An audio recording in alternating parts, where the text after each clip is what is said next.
From the wind-swept steppes of Mongolia, a storm was born. His name was Temüjin. Abandoned by his tribe, betrayed by allies, and left to die, he grew up in a world of hunger, blood feuds, and survival. Yet this boy, hardened by hardship, was destined to become Genghis Khan, the universal ruler.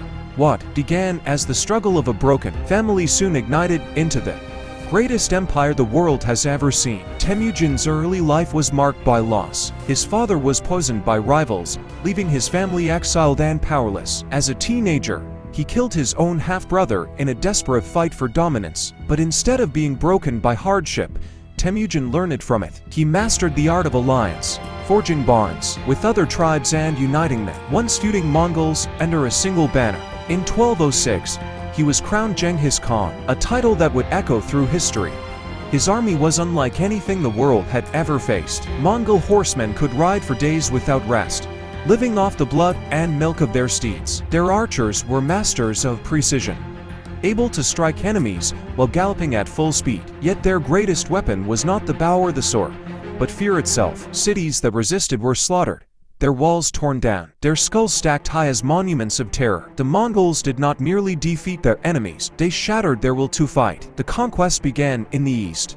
Genghis turned his gaze on China, where the mighty Jin dynasty ruled. For years his forces laid siege to walled cities, using captured engineers to construct siege towers, catapults, and even early forms of gunpowder weapons. By 1215, Beijing fell. Flames consumed the city, and the Mongols proved that no fortress was beyond their reach. Then came Persia. In 1218, Genghis sent a trade caravan to the Khwarezm Empire, seeking peaceful relations, but the Shah betrayed him, executing his envoys and merchants. The wrath of the Khan was absolute. His armies descended on Persia with fire and steel, erasing city after city from the map. Samarkand, Bukhara, centers of wealth and learning, were reduced to ashes. Witnesses spoke of rivers running red with blood, entire populations put to the sword. The Shah himself fled into the desert, hunted by the Mongols, and vanished without a trace. The storm then swept westward into Europe. Mongol armies thundered across the steppes, crushing kingdoms in Poland and Hungary. At the Battle of Mohi, they encircled entire armies and annihilated Europe's finest knights. Panic spread across the continent. Kings and popes trembled, believing the end of Christendom was near.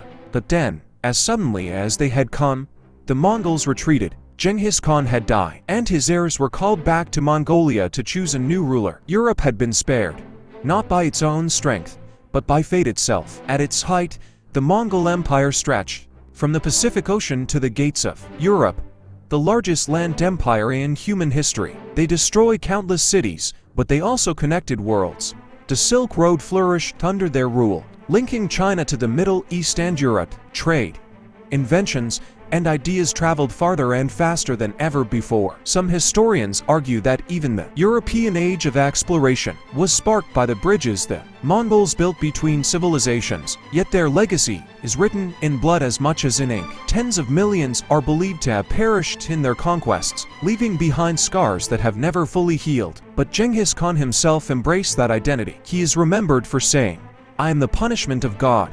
If you had not committed great sins, God would not have sent a punishment like me upon you." The Mongol conquests were not just a story of war, they were the story of destiny. How Bo, born into exile, rose to command the world.